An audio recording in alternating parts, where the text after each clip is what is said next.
614 Central Ohio Creators. We back. It's Ohio Keys. I got Jet in the back. Yes, We sir. got two special guests, Columbus legends. We got Shake and we got Carey here. How y'all doing, fellas? Good, brother. Thank you. Appreciate it. Thank y'all for coming here. Thank y'all for being here. We appreciate that. You know, I had to get you in here, Shake. Yes. Because you are like a legend in the city, the Remix Live Studios. We definitely had to get you in here. The first question I got for you is, what's your story and what made you get into music? Well, I'll say into music, I remember 1982. I was 12 years old. I remember standing on Miller Avenue and a guy by the name of Steve Spencer. He is a guy that went to South High School, graduated in 87, played on the football team when Donnell Hughes played the quarterback. And saying that, me and Marshall Hughes was telling him we wanted to do music and rap. We walked him home up Miller Avenue and he did a freestyle the whole way. As he was getting on the porch, he finished the freestyle and I just remember staring at him thinking like, this is what I want to do. So living on Lockbourne at the time, I remember as I turned 13, I wrote my first rap. Okay. Eventually I started listening to Run DMC, lost my mind when I heard It's Like That, Sucker MCs. That led me to pursue music. And as I went to South High School, of course, starting in 84, graduated in 88, I basically honed my skills, and of course, at lunch tables, rap battles, and things like that. So I would say that was the initial key points. Steve Spencer, being on Miller Avenue, writing my first rap on Lockbourne, listening to Run DMC, and then going to school, perfecting my craft. That's when I fell in love with it during that era in the 80s. Rakim, Big Daddy Kane, LL Cool J, of course, KRS-One, Run DMC, anybody that had anything to do with hip-hop, because New York ran the culture, of course, at that time. That's what made me fall in love with it. Okay, same question for you, Jay. So, I'm originally from New York, so I've literally grew up in hip hop like my whole life. So I was sitting there like he was breakdancing when they was doing stuff like 81. So I've always been entrenched in the culture, and then I had another older brother that rapped. So like most kids, like, all right, I gotta outdo my brother. So that was like my whole goal when I originally started doing stuff, but just developed from there. Okay. Oh. So, my next question for you is, can you talk about the origins of the Remix Live Studio? Yeah, I can do that. Actually, I was living in Akron in 2006, and a guy by the name of Antoine Samples, Tommy, and John, I'm forgetting their last names, forgive me, but Antoine Samples was the one I was close to, allowed me to invest in a dream. The whole startup of it was the remix. It had the stand, original stand, like a New York stand in magazines. At the time in 2006, mixtapes was still heavy. All the magazines, hip-hop magazines, Don Diva, whatever it was. The whole idea was it had the New York backdrop, Madison Square Garden, Times Square, the booth, and the magazines. And it was supposed to be a studio where they did karaoke. Went in and did a verse. But with me being involved in it, it started being me wanting to help artists, local artists, so that changed the whole thing, of course, where it started being a studio. And I invested in it in Akron, Ohio. Eventually, I moved back to Columbus in 2007, turning a couple weeks before 2008, so I opened one here. So I just wanted to be a part of it. Shout out to Antoine Samples from Akron, Ohio, so yeah. So, do you have any memorable stories of any local artists coming through, or? My best story, to be honest, my best story is when we, in 2008, at the Remix, when it was on South Hamilton Road across from the mall, when it was the store, the walk-in store, we had booked MTV Fight Club. Okay. They Mixmaster Ice had hooked it up, the legendary DJ from Utel that lives in Columbus. He had hooked it up. He was the connect. We booked him. International P, who used to do the hosting. Okay. So if you love URL and all that SmackDown, this is where the whole thing come from. Fight Club, International P, MTV. We had booked them, and basically they had the auditions there at my studio for people who wanted to be in the battle later that night at CNS. So my cousin, I'm not. I want to say his name. My cousin, I'll say Sauce. So I'm gonna leave it there, because he was one of the people who auditioned, but he kept messing up on verses, so he didn't qualify. Alfonso, as we know, we booked him Grant on Facebook. He came over and told me, said, "Man, we can't have Columbus in a remix looking bad. You need to go over there and rap." I said, "But I'm not in the contest." He said, "Just go do a verse. Kick something." So I rapped for him. And at this moment, I'm thinking like, dang, International P, MTV cameras standing at me, they filming it. And when I'm done, I walk away, and one of his assistants come over to me and say, "You're not going to be in the contest tonight, are you?" He was saying, "That was dope what you just did." I said, "No, because I want to give the young people a chance." So later that night, we go up there. All the people don't show up. I guess they get nervous, so they need people to fill it up, the contest. My cousin gets able to get back in it. I said, "If you listen to me, I'm going to tell you which songs to do, which verses, you'll win tonight. But you got to listen." He said, okay. He listened all the way and went through everybody. He came down in the championship to King Thunder. Thunder in Columbus. So Thunder can vouch for the story. He was in the championship against my cousin. Thunder ended up winning. I'm telling my cousin, he make it all the way to the last round. I said, "Do this." He said, "I got it now. I got it." He gets all the way to his last line and stumbled. The last line, and they give it to Thunder. That night, I seen Thunder break down in humility, shed tears, and win. So Thunder should be saying more that he's the MTV Fight Club freestyle champ, because he is. It's probably documented somewhere. I don't know. But I can vouch for that because I was there and booked it. But in saying that, that's one of my great experiences, because it does two things. It let me know at that time that I still had it, and I was able to help a Columbus artist. Yeah. And that's what I'm always about, basically helping the culture in some way in any dynamic. So that's why that story stands out. You know, it's other people that came or whatever. People like Carey has recorded. He actually did a feature with Mickey Fax from the 2009 XXL cover and Craig Mack from the Juice Crew. Craig G. I'm sorry, Craig Mack. God bless Craig Mack. Craig G. And he recorded it at my studio. So that's a great memory that I have, because you got to think that's Craig G, Juice Crew, Big Daddy Kane, MC Shan, Roxanne Shante. So that's a great moment that I have and a great experience. So yeah, I would say that's one of the greatest experience. Oh. What do you think is like holding Columbus back from breaking into that like next mainstream level? Do you think it's like the city not coming together, supporting more? I'll say,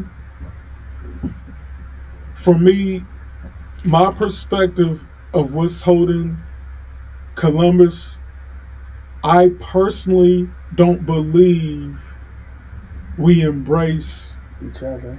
Yeah, embrace each other as a culture, meaning help others like Atlanta do, of course. Yeah. Like Houston was when they was in the forefront. Yeah. And I don't believe we embrace that it's okay for us to be an original style. Whether that mean we sample the funk more, because that's our sound. That's our sound. That sound that Dr. Dre and Snoop and them use in LA, that's funk. Ohio, that's Ohio. And people don't realize that they attributed to the LA sound. And God bless Dr. Dre for doing what he did, but and I'm saying it gotta be funk, but it's an identity which it's hard for me to tell right now with this new generation. But I know we have an identity as far as fashion. We was having a talk in the car before we came in, and Jay was telling me that Columbus, Ohio is recognized as top 3 in fashion.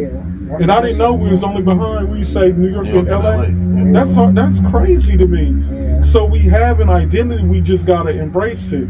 I don't know if the identity is Vans anymore. What leads that is what I mean, but we need to embrace our identity, because we can be in the forefront. And I think people, the last thing I'll say on that is I think people kind of embarrass that Bow Wow because he was a child artist, is the one that went forth and made it because they wanted him to be violent or they want this gangster image.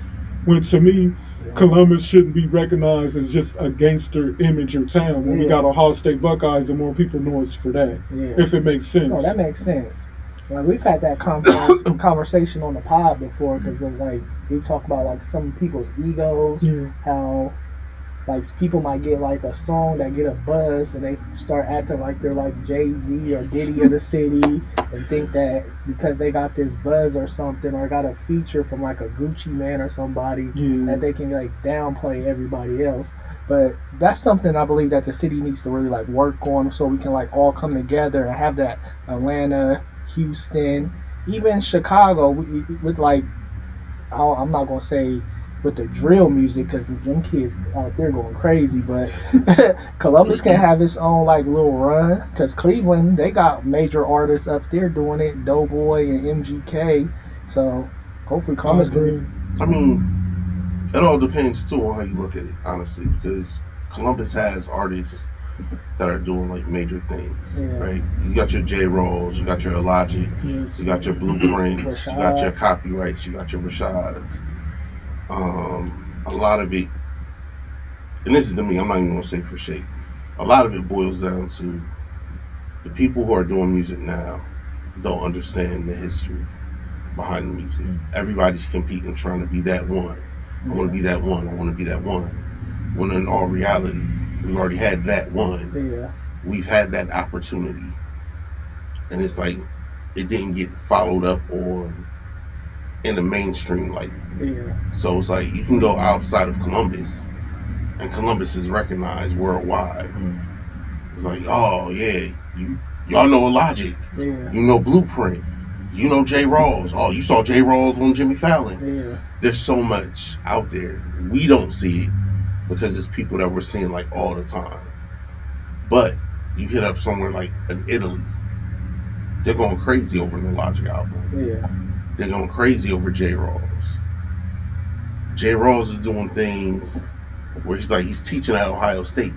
So it's like the definition of like making it and putting it out there becomes a different conversation than just like, so mainstream we might not get it, but we're still on a level. You have people that are eating and thriving off the culture brought by the Columbus hip hop scene. And it's like a lot of people don't recognize it because you don't have to sell 1 million copies in order to make it anymore. That's true. So it's like I think a lot of that just comes in when people don't know, they're unaware. We have plenty of artists that were eating and eating well, but it's just people aren't aware of it. And if you're not aware, you're gonna be stuck in the same mindset of I need to try and retrade ground that's already been traded. Which makes it harder because now, as you know, when you get into some dirt where it's been tread too much, all you're going to do is get in the mud. Then you're going to get lost. You're not going nowhere. True. So. Definitely. Now, over the years, like on Facebook, I've seen you like with Dylon. You talk about your friendship with Dylon? Yeah, that's my guy. That's both our bros. I'll say it actually... And Dylon for making the band for people who don't know. I inboxed him when Twitter was popping. I know it's X now, so I don't be on it no more. But I inboxed him and I said, I believe I can help you. I said, I can get you back on Diddy's radar. And at the time, of course, that's when they wasn't seeing eye to eye. He was like, no, and I don't want to do all that. And I was like, but you got to come to Columbus. And he spoke about this when he did his last performance at the Dallas around a month ago. So he trusted me. He came. And ever since then, we just had a great friendship. So, yeah, we've had a great friendship. Like people beginning, I guess, to know his story and hear, the Dave Chappelle joke with the top 5 rappers, Dylon, so forth. But he's a good dude, man. And he's always, like Jay posted the other day, he's always willing to help Columbus artists and show Columbus love. But technically, all our industry friends do that. Mickey Facts do it, Dylon do it. Anybody that we're a part of always going to show Columbus love. because of the energy and the love we showed them, so they give it back to Columbus. And that's one thing that I hope people recognize. We real close, man. He a good dude. Oh, that's dope. Shout out to Dylon. So my next question for you is like when it comes to like the community impact that the Remix Live Studios played in the local Columbus music scene. How do you feel like that helped like push the music scene forward in Columbus? Because you've had pretty much everybody come through your studio. Everybody say that. I'll say what it has done for me. I love helping people, of course, and it may be the Christian dynamic, but like we supposed to help. So that's the one thing I try to do. I'm confident in what I do. I'm passionate. It could be seen as cockiness or arrogance, probably, but it should be as passion and confidence. And saying that one of my strong points and things I love to do is help others. So for me to see people not be in the streets and be in the studio, especially when it came to younger kids being in there, where there was photo shoots, just recording or with family members or big cousins, that always brought me joy. It made me, feel good about myself. And saying that and just watching people grow. Like, you got to think, DJ Highlight started in the remix. So, and a lot of people don't know that, but he was coming when he first wanted to do covers. Alfonso, my partner of the remix at the time, he was the first one, I think, to do a team party, and they had DJ Highlight DJ it. So Highlight, he'll tell you that he got to start from the remix. So it's things like that I'm proud of. And like I said, once again, Jay Carey recording with industry artists in the remix, so that made me feel good. That's more of a resume.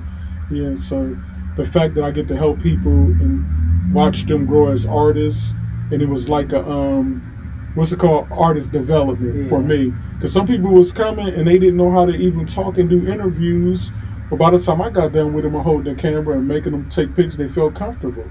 So it's things like that I'm appreciative of, and it was like developing artists to be ready for the industry level or next stage is how I looked at it.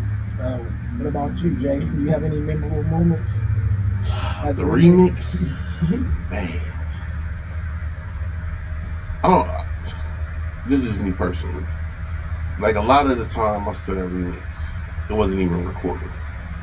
In all actuality, it was just me coming up there and kicking it, talking to Shake, talking to C's. Anytime Nikki Fax was in town, I was up there, we was kicking it. A lot of times, just going to the listening parties, and just meeting the different artists. So it's like, the recording's cool, but it was more of everything that came with it that I remember more of. Oh, this is dope. My hero. That's dope. So, how did you two meet? It had to be the remix. I'm trying to think. Was it the studio? It was definitely a show I always heard about him. One of my great memories is when he was moving back to New York. What year was it? Let me get the year mixed up. 2014. 2014 for his grandma. Everybody was talking about his performance at Scarlet and Gray, his going away performance. But we had met before that. But that's the impactful moment that I went to see him perform at campus, and just seeing everybody, seeing him off and coming to support his last show at the time before he moved to New York to take care of his grandma and stuff. That's the impactful memory, and that's what stuck out first, like it was almost our first time meeting, but it wasn't. So I'm thinking it had to be at the remix. It was remix. I had came back from New York to host a Mickey Fax show. Okay. Mickey Fax and Alfred Banks. Wow, I didn't even know that. Yep. I didn't even realize that. Prior to that, we had ran in like different circles where it was like the same. See, that's the people. part I remember. Yeah. Yep. Because one of the Burnsy shows that you had performed at, we were up there. I didn't know Breath that. of Fresh Air. I didn't even know that. I came through with Joseph M., aka Young Soldier, and Turns, when they were doing stuff up there. Yeah, it was a lot of stuff. But like the Mickey show, that was when we first like got to actually like talk and everything. We like brothers now. Like I said, business partners, brothers, like, yeah. Oh. What advice would you give to anyone trying to open up a studio in the city? Don't quit your day job. No, I'm joking. I would say look at it as a business and very professional, meaning how you would run a business. Don't just look at it as studio and recording, meaning you gotta have a price, you gotta have a safe environment where it's professional. Long as them are the key things and key focal points. Of course, you want to have the ability and the finances to be able to market and promote it, but you should feel good about your brand, and it should be somewhere you want to record or you want to go. Because it could be young kids recording, old kids, it don't matter. At the end of the day, you should want people to feel safe. So I would say take it serious, be professional about it, and treat people with respect, and then you'll hopefully get the same energy and same level, same respect back. But it got to be taken as a business and looked at as a business. That's what I would suggest and say. For starting a studio, if you can't rap, don't rap. You are diluting an already diluted field.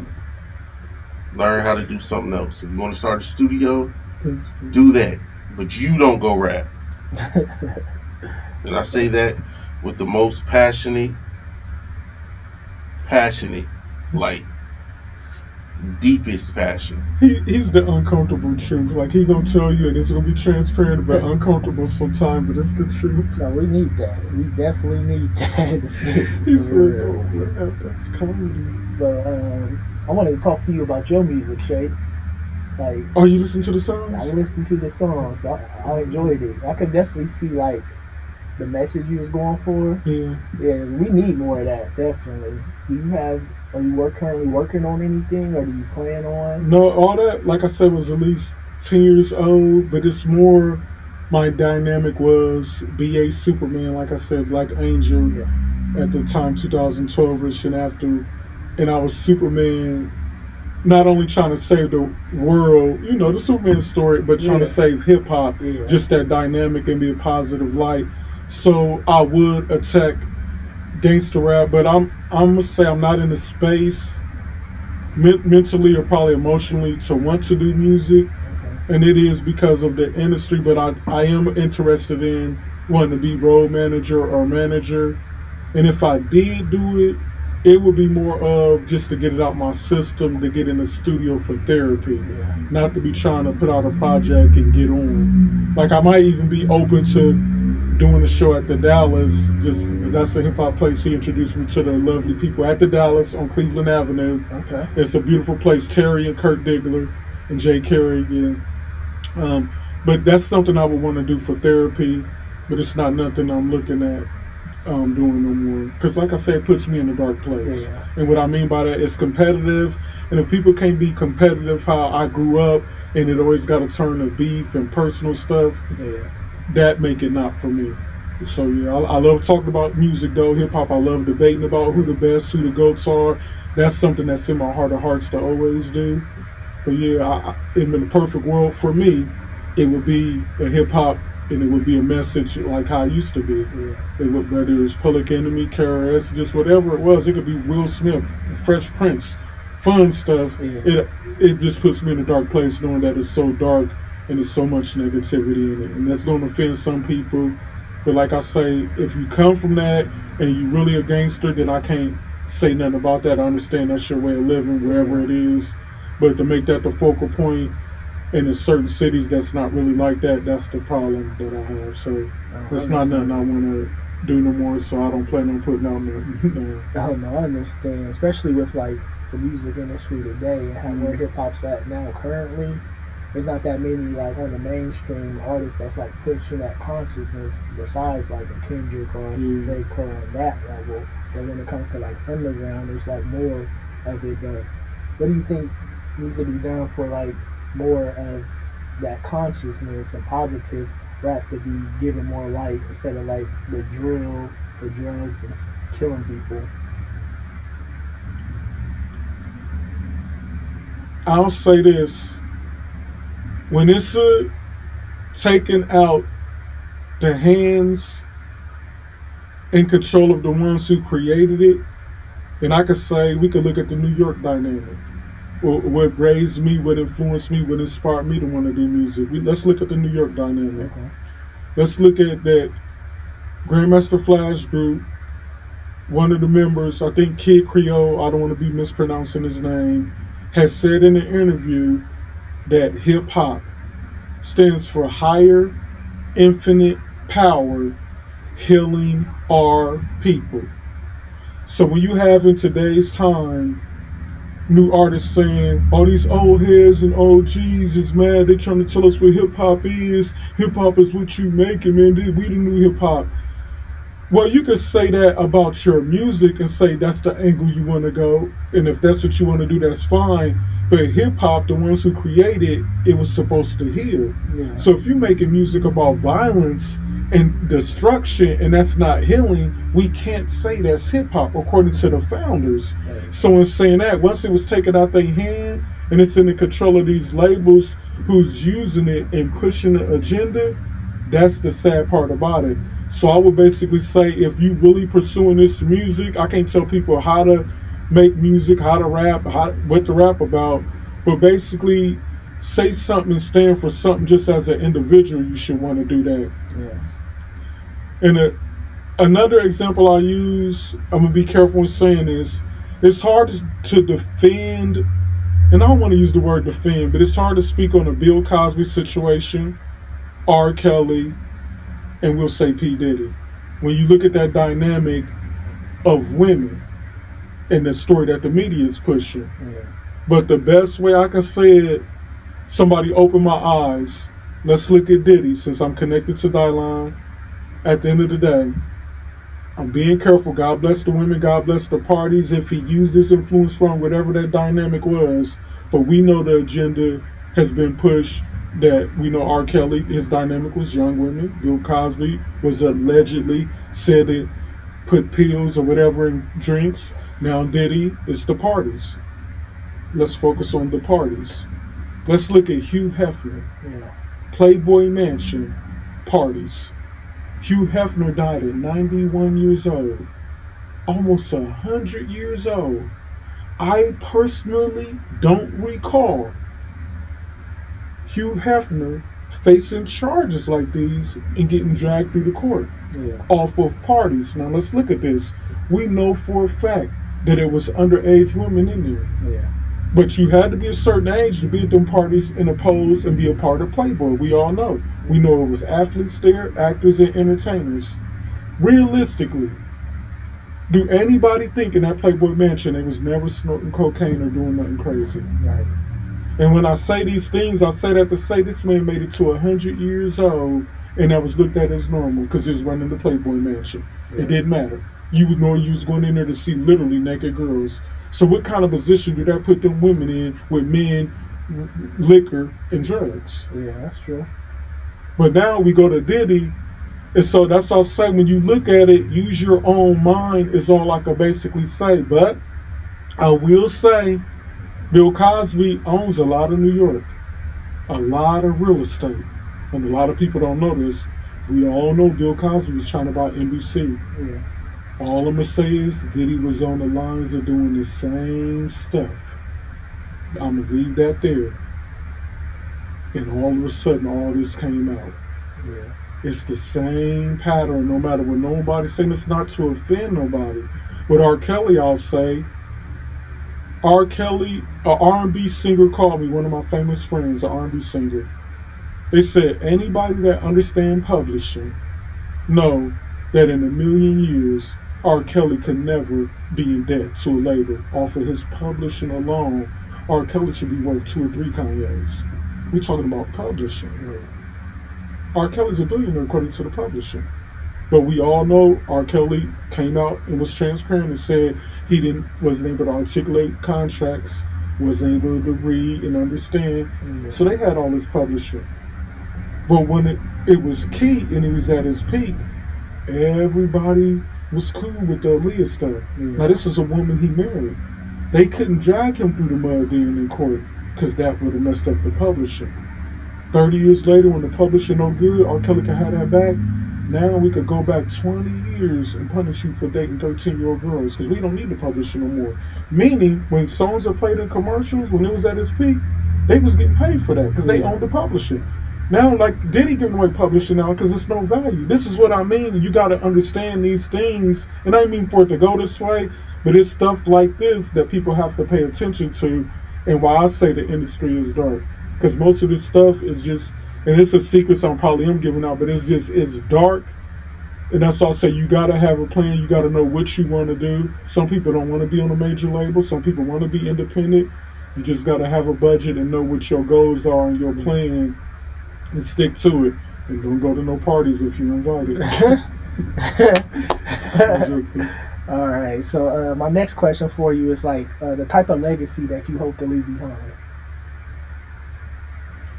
I watched this Martin Lawrence, the comedian, interview. Okay. He said, he went to his mom and said, "Mom, I usually don't respond to online stuff, but people been attacking me." He's like, "Well, son, what you need to know is people gonna say things, you know how it is in today's time." But just paraphrasing what he said, he's like, she's like, "You was named after Martin Luther King," and she said somebody else great, but it was a white man. She's like, "That was the show that you could bring people together as long as you bringing people together." Someone saying that, after being through what I've been through the past 4 years, I'm not going to say that publicly because I haven't shared, but the people that know. Yeah. I'll say the only thing that's going to matter to me, and the only thing that I understand and know, and I'll give Wallaby credit. The great Wallaby, I don't even know if he remembered this, but I tell this story about him all the time. He said a story on Facebook one time. He said, "I don't got time to be angry." Wallaby said this. He said, "I don't got time to be walking around angry because one day you coming to my funeral or I'm coming to yours. And what I got at is tomorrow, and I promise, one day I'm going to be laying in a casket. And the only thing that matters to me is where's my soul going." Because I believe that it's a heaven and hell no matter what nobody say, no matter what they say about the Bible. That's real. In saying that, I care about me being a Christian man and a man that treated people right. I have no problem with people saying, "Man, he was cocky or confident or, felt like he was just a man because of the remix and who he hung around." That's fine, but nobody will be able to say I wasn't approachable and I didn't treat them with respect. I would be shocked if somebody say that about me. And they would have to call me up and bring my witnesses and bring witnesses and confront me in person. Because I don't treat people like that. So in saying that, I'm always approachable and I want to be known that I was a man that pursued Christ and known to be a praying man. That's what I care about more than anything. All that remix stuff is beautiful and it's cool that I help people, but if I could be remembered for one thing, it's being a Christian man and a man that's praying, and I don't see color. I don't see race, I just see the human race. It may sound corny, people may think that's corny, but I done met too many good humans, white, African, Nigerian, Indian, and I would say once again white doctors that have helped me, that showed me love the past 4 years for what I've been through, so I could never look at race or never use that as a focal point. I just want to be known as a Christian man. That's the legacy I want to leave, because I believe in Jesus. And you don't even got to say the Christian dynamic already, because people say, "Well, we Hebrew Israelites," whatever the dynamic. I just believe in Christ. Yes. What about you, Jay? What type of legacy do you hope to leave behind? All right, it's about to get real complex. So, when we talk about legacy, and Shake mentioned Martin Lawrence, I'm gonna mention Mike Tyson, because they asked him the same question, like right before the Jake Paul fight, and the little girl did. And he was like, "Fuck legacy. Yeah. Why are you worried about people and what they think of you when you're no longer here?" So with that being said, my legacy, I don't want people to think about my legacy. I want people to think about my here and now. Okay. And like the impact I'm making now. Whether it be inspiring other artists, whether it be people looking at my catalog and being like, "All right, he's dope, he's ranked here, wherever." Whether it be people looking at the fact of how I interact with my kids, whether it be people looking at the fact of how I interact with my other job, working with the homeless. I want it to be said that he's making an impact now versus it being like, yeah, let's look at what he did after he's gone and be like, oh, well, he did this. Nah, right, let's do the flowers now, because that's all that matters. The moment. It's cool to have a legacy and everything, and it's dope that you can do things that breed a legacy. But ultimately, none of that matters if you're not doing it. So so live in the moment on that one. If anything, let that be the legacy. Okay. Just live in the moment. Don't worry about the legacy part. Just worry about, I'm gonna do the work so there can even be a legacy for it. Okay, dope. That's dope. He's done comfortable too. I say, he always say something deep. He said, like Tom, I've seen that too. And he said, yeah, people tell you what your legacy is. It's like, I don't care about none of that. When I'm dead and gone. Yeah, that was Mike's so raw. Yeah, Mike is raw. What did y'all think about the Jake Paul fight? Mike Tyson got his money. Yeah, that's what I'll say. I'll say this once again, exposing stuff, but realistically, let's look at Roy Jones. Roy Jones said, me and Mike just fought 4 years ago. Roy Jones, yes, he's older, but he's known for his footwork. There's no way in a million years, even at this age, Mike Tyson could have got close to him and did a 6-punch combination. But it's set up and strategically for Jake Paul to do that because he got like 40 million. Yeah. He's a YouTube sensation. Like, he just analytics all that stuff. Mike Tyson got a promoter. Yeah, Mike Tyson got 20 million, but at the end of the day, it's sad because that dynamic. People wanted to experience the old Mike. For us that grew up off of that, we needed to get that out of our system, but that was staged because neither one of us was supposed to hit each other. Now, whether Jake Paul would have caught him and hurt him, that I believe that. But realistically, Mike could have did more. Mike didn't even swing. Yeah. So he wouldn't have been able to handle Mike body punches. We know that. Because at the end of the day, Jake Paul hasn't been trained to take punches like that all his life. Yeah. Yes, Mike older, so it's just common sense things that you got to look at. People don't understand, like, yeah. I watch, like I said, because I'm a Mike Tyson hero. He's in my top 5, but nobody's passing Ali to me because you got to think that, of course, Muhammad Ali, that's what I grew up as a kid when I seen that. I know his story and Bruce Lee's story like the back of my hand.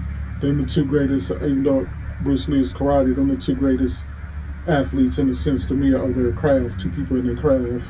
Yeah, definitely. My next question for you is, if you was to write a book about your life, what would you call it? Me? Yep.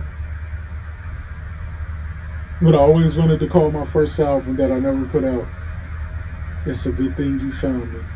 And I got that from Carey Swan. Like the wind, air is all around us. From what I heard, it's a good thing you found us. Okay. And I always wanted to be my album to be called, if it was a group, It's a Good Thing You Found Us, or It's a Good Thing You Found Me. Because I really believe, I always thought I would be a millionaire and it would be the entertainment dynamic. But now I'm comfortable that I could be a millionaire and impact lives as Philip Washington. And that means a praying Christian man. I could just be Philip and be myself. That's able to get me in rooms. That's able to help me help the homeless like I do in today's time, thanks to this man. So it's things like that. And at the end of the day, Philip Washington is what I got verified under. I would have never thought that. I would have thought it would have been Remix Live, Entertainment or Remix Live. But it just shows me the only thing I got to do is glorify Christ.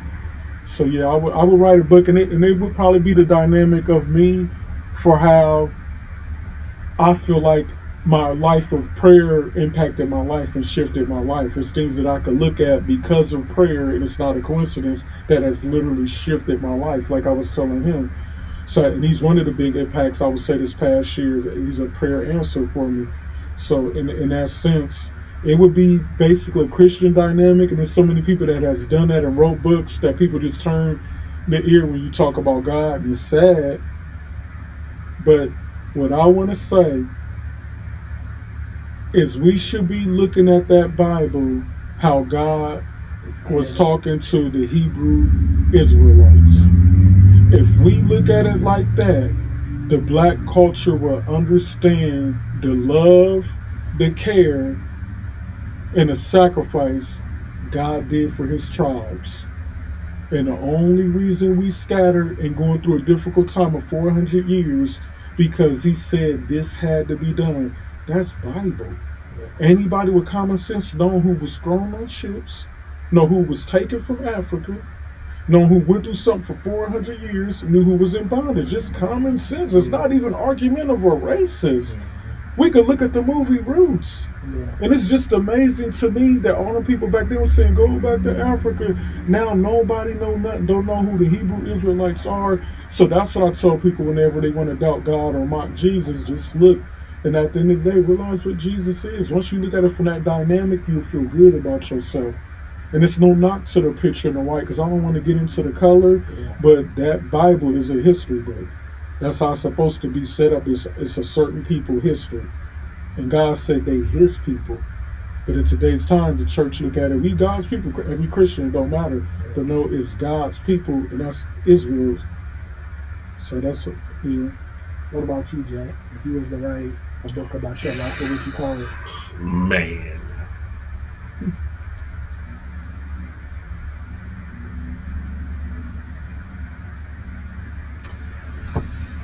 I want to say something crazy. He's so but because I mean, there's your just words like so much. Yeah, it's like so much. You gonna call it? I don't even know, to be honest, because it's still being written. Like that whole, like right now, it's just in the thick of the chapters and everything. So it's like that whole book is still being written. So I don't know. If it had to be anything. Yeah, I don't know. Yeah, if it had to be anything, it's gonna be the next album title, for the next project I'm doing. The recovery of a formerly gifted black kid. Oh, when can we expect that project? It'll be next year. You definitely got to come back here. Oh yeah, it's definitely got to come back. Definitely got to come back for an interview. Yeah. So, a question I wanted to ask both of you: what's the your most favorite rap bar you've written? You have a favorite bar that you've written? I would have to think of. I gotta do. You have to do the archive shit. If I could say one bar,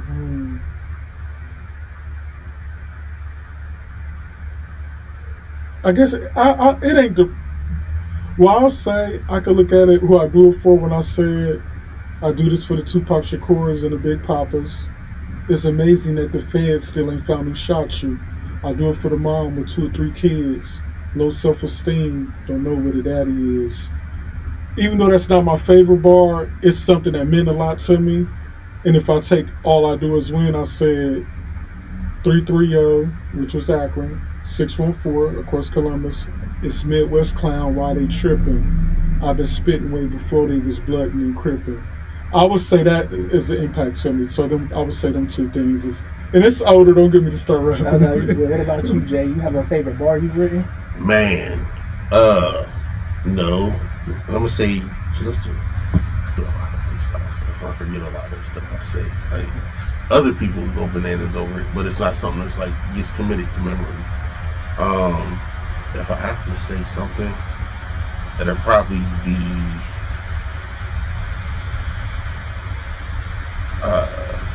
I got a line I'm talking about sacrifice goats to God MCs.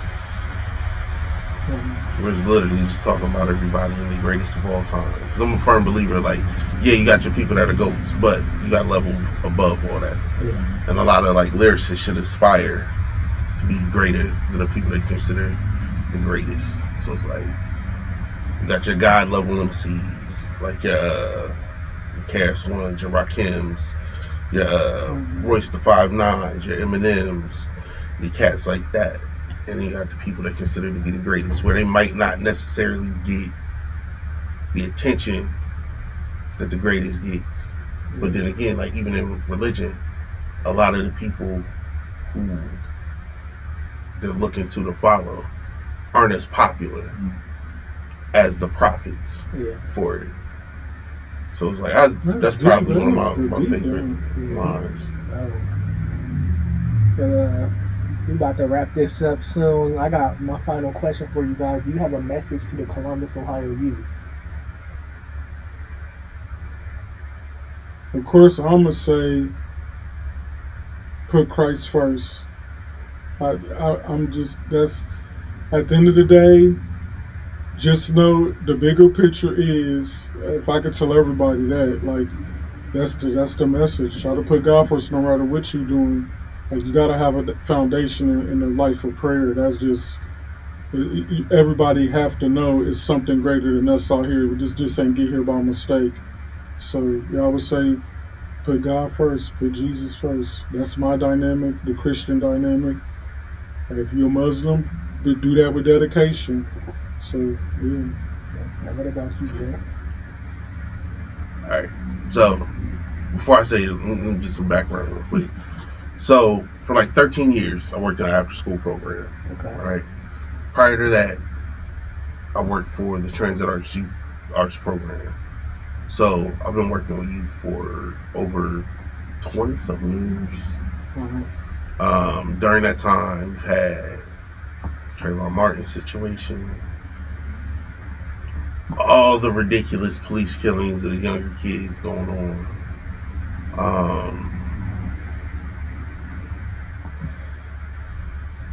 The whole school system pretty much falling apart on itself. We've had a great number of things where it has stolen the childhood of kids, like all over. So if I had to say anything, it'd be the same thing I tell my kids right now, like my actual kids. Like, somebody loves you. And no matter what the world's putting against you, you have all the opportunity in the world because you have people behind you that actually care for you. Oh, that's good. That's powerful. That's powerful, right? Central Ohio creators. Hey, thank you, Shake. Thank you, Jay, for being here. We appreciate y'all. Thank you, bro. That's it for this episode, guys. We out. Hey, thank you guys for Thank coming. you, brother. I feel good. Like when I say I feel good. Thank you. Oh, no problem, man. That was dope. Yeah, It made it better because Jay's sitting next to me. He don't know how much he helped me.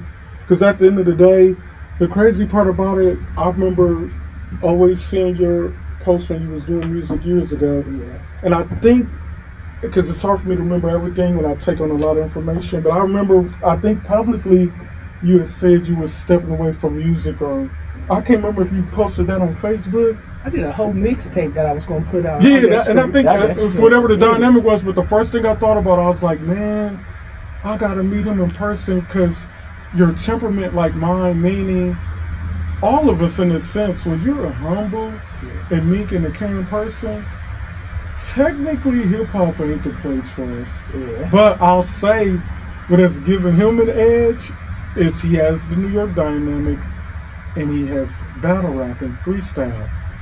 With me, I didn't have that dynamic all the time, so it's more the Christian dynamic took over where I can't be cutthroat no more. So I ain't want to say all that on there because niggas will take advantage, but you just got a temperament like mine where it's so much humility and you respect the culture, it's hard for you to go at somebody wrong, if that makes sense. Yeah. So that's why it make it dope that you do this dynamic because you're still involved in it and people can tell their story. Yeah.